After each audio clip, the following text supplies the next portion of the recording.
Pemilihan umum Presiden Amerika Serikat telah digelar Selasa 5 November waktu Amerika.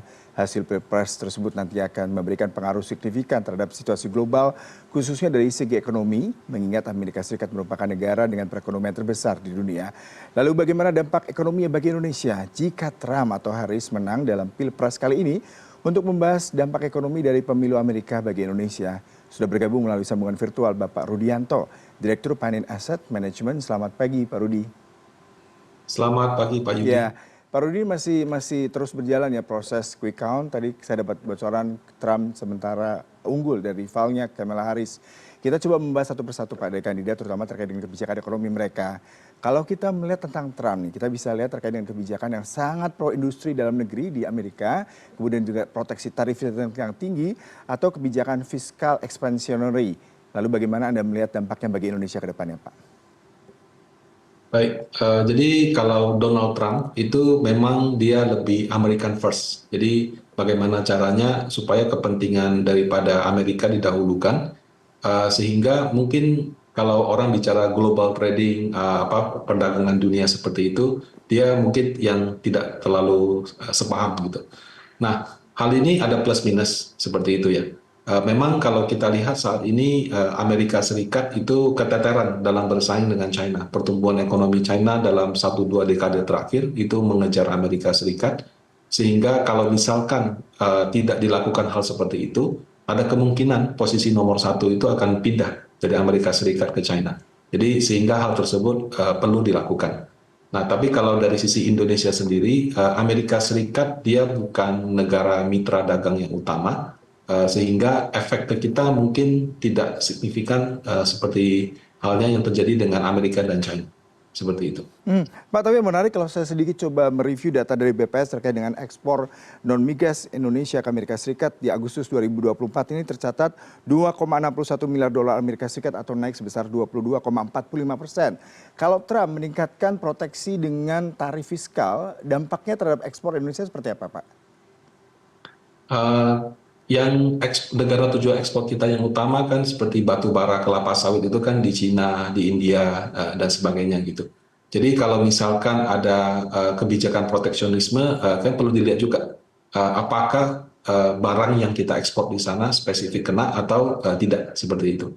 Nah, kalau untuk barang baku sih saya rasa mungkin tidak akan terlalu berdampak. Beda kalau yang kita ekspor ke sana adalah barang jadi. Nah, kalau seperti China kan yang diekspor ke sana itu barang jadi.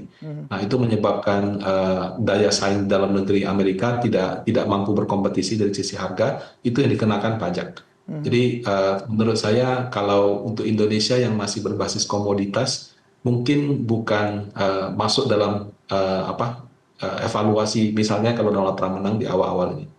Baik, kita coba beralih ke Kamala Harris ya Pak. Sejumlah pengamat dan pelaku usaha berkomentar kalau Kamala Harris menang, Kamala ini sebenarnya cenderung menguntungkan para pengusaha dibandingkan dengan Trump dari sisi kerjasama perdagangan. Kalau Trump tadi kebijakannya proteksionisme terhadap barang-barang dan dari luar yang lebih ketat, tapi kalau Harris ini lebih terbuka dan dia pasti melanjutkan kebijakan Biden sebelumnya yang berpihak kepada teknologi, kemudian juga UMKM seperti itu.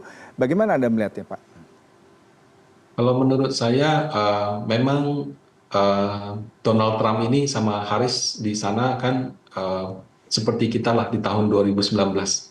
Persaingannya begitu ketat, tidak hanya masyarakat, media massa, perusahaan-perusahaan juga sudah, bahkan pengusaha juga sudah mengambil posisi kan. Ada yang dukung Harris, ada yang dukung Donald Trump seperti itu. Sehingga komentar-komentar daripada orang-orang tersebut kadang-kadang ada yang pro ke salah satu pihak juga. Tapi terlepas daripada itu, menurut saya Donald Trump itu pengusaha. Proteksionisme itu bukan berarti yang satu pihak dikenakan pajak terus seperti apa gitu. Tapi dia akan lebih prefer perjanjian yang sifatnya bilateral. Artinya kalau dulu kesepakatan dagang internasional, semua orang ikut pada aturan tersebut. Kalau dia mungkin maunya one on one, oke, dengan China perjanjiannya seperti ini, dengan Meksiko seperti ini, dengan Indonesia seperti itu. Jadi dia tidak mengacu kepada satu kesepakatan dagang yang sifatnya internasional. Nah, dalam konteks seperti itu, menurut saya, seandainya kalau Donald Trump yang menang, potensi negosiasi itu masih ada. Jadi bukan berarti kalau dia proteksionisme terus semuanya pasti jelek. Dan pada kenyataannya juga justru inflasi di zaman Donald Trump menjadi presiden itu relatif rendah. Ya. Inflasi itu tinggi justru ketika di zaman Biden sama Kamala Harris gitu. Jadi penyebab inflasi itu tidak selalu karena proteksionisme gitu. Bisa juga karena kebijakan untuk memaksakan transisi ke energi bersih, mungkin juga kebijakan perang mereka di luar negeri yang memaksa mereka mencetak dan menerbitkan uang dalam jumlah besar. Nah, jadi saya sih tidak melihat bahwa proteksionisme itu akan meningkatkan biaya transaksi karena tergantung negosiasi pada akhirnya. Kalau kita bicara mengenai Trump nih dari sudut pandang dunia ya, Trump dari Partai Republik ini cenderung dikenal atau mentasbihkan diri sebagai polisi dunia lagi Amerika karena memang ada kebijakan-kebijakan yang dikhawatirkan akan mengakibatkan perubahan secara iklim global, terutama kalau kita bicara mengenai eskalasi geopolitik ya Pak ya. Dan ini pasti berpengaruh juga ketika gonjang-ganjing eskalasi politik, kemudian juga keamanan dunia pastinya berpengaruh terhadap pertumbuhan ekonomi negara-negara lain, terutama Indonesia. Target dari Presiden Prabowo Subianto 8% pertumbuhan ekonomi. Kalau misalkan Trump begitu sangat resisten terhadap isu geopolitik dan keamanan, bagaimana kita menyikapinya, Pak? Kalau pendapat saya pribadi, Pak, berkaca kepada pada saat Donald Trump menjadi presiden di 2016-2020 yang lalu, seingat saya tidak ada perang. Perangnya perang dagang, Oke. tapi bukan perang nuklir, bukan perang rudal, perang darat, perang yang seperti sekarang gitu. Dia bisa berkunjung ke Korea Utara, dia bisa berkunjung ke apa namanya Rusia seperti itu. Nah, jadi justru di zamannya dia itu bisa tercapai kesepakatan-kesepakatan sehingga tidak terjadi eskalasi. Nah, kalau yang sekarang di zamannya Biden sama Kamala Harris, justru kita melihat perang satu persatu nggak selesai-selesai. Dari Rusia, Ukraina, kemudian selanjutnya sekarang yang Israel dengan Palestina, dengan Lebanon, dengan Iran, seperti itu. Justru kalau saya melihat kepemimpinan Amerika Serikat sebagai polisi dunia di presiden yang sekarang ini justru kurang. Karena kurang, makanya terjadi konflik di mana-mana seperti itu. Nah, kalau misalnya sosoknya lebih tegas, lebih keras seperti itu, seperti Donald Trump, siapa tahu masalah-masalah seperti ini malah tidak terjadi atau bisa secepatnya lebih diselesaikan. Jadi saya sih tidak melihat bahwa dengan proteksionismenya itu malah menimbulkan risiko perang, karena pada kenyataannya justru pada saat dia menjabat tidak terjadi perang seperti itu. Iya. Nah, dalam konteks pertumbuhan ekonomi 8%, menurut saya memang suka tidak suka geopolitik berpengaruh, tapi kalau misalnya dari domestik Pak Prabowo bisa memaksimalkan potensi dari dalam negeri, ya mudah-mudahan bisa tercapai ya, tapi mungkin tidak dalam 1-2 tahun ini seperti itu. Presiden Biden pada saat bertemu dengan Jokowi terkait dengan UMKM. Lalu seandainya Harris tetap menjadi presiden di kemenangan kali ini, bagaimana Anda melihat industri UMKM Indonesia? Dan apabila Trump yang menang, bagaimana Anda juga melihat hal tersebut? Baik, tadi kan disebutkan ada semacam rencana kerjasama ya, atau yang mendukung program literasi keuangan dengan anggaran sekitar 2 triliun. Nah, pertama 2 triliun itu bukan jumlah uang yang kecil, tapi juga dalam konteks hubungan antar negara rasanya juga bukan jumlah uang yang terlalu besar, seperti itu. Jadi apakah kalau misalnya tidak ada itu program literasi di Indonesia tidak jalan? Rasanya tidak. Saya yakin pihak OJK, Bursa Efek Indonesia, para pelaku pasar modal dan keuangan perbankan itu juga sudah punya program literasi sendiri. Nah, kemudian dalam konteks apabila Harris kembali menjabat, sebetulnya kan kalau kita lihat yang terjadi sekarang kan waktu Presiden Harris menjabat ataupun Presiden Donald Trump menjabat, pertumbuhan ekonomi Indonesia cenderung stabil di 5%, kecuali pada saat zaman COVID dulu gitu. Karena kita adalah ekonomi yang lebih mengandalkan konsumsi domestik dibandingkan yang ekspor ke negara lain. Memang pada saat perang Rusia Ukraina kita dapat rezeki nomplok dari kenaikan harga batu bara dan kenaikan harga komoditas, tapi setelah periode kenaikan tersebut lewat, nah kita tuh masih bisa mempertahankan tingkat pertumbuhan ekonomi di sekitar 5%. Jadi dalam konteks siapapun Presiden Amerika Serikat, rasa-rasanya untuk pertumbuhan ekonomi Indonesia itu akan lebih tergantung daripada ekonomi domestik dibandingkan hubungan dengan Amerika Serikat itu sendiri. Menarik pernyataan Anda terkait dengan siapapun Presiden Amerika Serikat secara tidak langsung tidak berpengaruh ya karena tadi kita mengandalkan domestic consumer. Tapi yang menarik kalau kita melihat kemarin pertumbuhan triwulan 3 2024 Indonesia tumbuh 4,95% year on year atau 1,5% Q to Q. Nah, bagaimana Anda melihat Pak? Meskipun tadi Anda katakan siapapun yang memimpin AS, apakah juga berpengaruh terhadap pertumbuhan ekonomi? Kalau kita lihat seandainya bicara mengenai Indonesia yang ekspornya tidak terlalu besar ke Amerika Serikat, selain ke Tiongkok, tapi juga kita tidak bisa tampik bahwasanya Amerika juga merupakan salah satu pasar non migas Indonesia yang bagus juga untuk ditingkatkan ke depannya. Betul.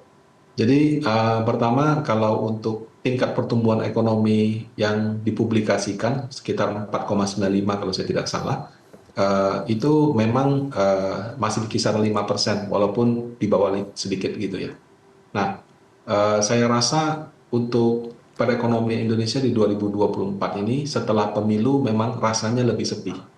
Ya, karena mungkin orang WNC dan baru mungkin mau belanjanya di akhir kuartal ini. Dan juga dipengaruhi oleh faktor judi online yang merajalela yang membuat kelas masyarakat yang mohon maaf yang mungkin agak ke bawah itu belanjanya berkurang seperti itu. Nah, jadi saya lihat sekarang sudah ada penegakan hukum yang cukup bagus ya, perkembangan yang positif untuk yang judi online tersebut. Ya mudah-mudahan dengan adanya penegakan hukum tersebut, daya beli masyarakat di semua level itu dapat bagus lagi. Karena memang yang kelas bawah itu suka tidak suka agak terdampak. Ya, jadi terdampaknya bukan hanya ke daya beli, bahkan kredit ke sektor UMKM itu juga sedikit banyak terdampak juga. Nah, itu dari sisi pertumbuhan ekonominya. Pak Rudi, ini terakhir terkait dengan siapapun yang menang. Kalau Trump dikatakan dia akan sangat mendukung terutama investasi, konstruksi ataupun properti yang ada di Indonesia. Pastinya salah satunya kalau kita melihat ada beberapa pengusaha juga melakukan kerjasama dengan Trump. Kemudian kalau Harris tadi kita lihat bagaimana kebijakan Amerika yang tidak terlalu peduli dengan masalah proteksi. Nah, tapi ke depannya apa yang harus dilakukan oleh pemerintah Indonesia untuk adaptif dan bisa lebih meningkatkan perdagangan bilateral ataupun bisnis dengan Amerika Serikat, mengingat masih banyak peluang yang bisa kita eksplor dari kondisi ini, Pak. Baik, jadi sebetulnya perseteruan antara Amerika dan China itu siapapun presidennya pasti akan lanjut. Dan karena itu China juga sudah mulai memindahkan basis produksinya tidak hanya ke apa namanya, tidak hanya di China saja, tapi mereka juga mulai pindah ke selatan. Seperti kita lihat kan banyak pabrik China di Vietnam, pabrik China di mungkin Filipina dan lain-lain.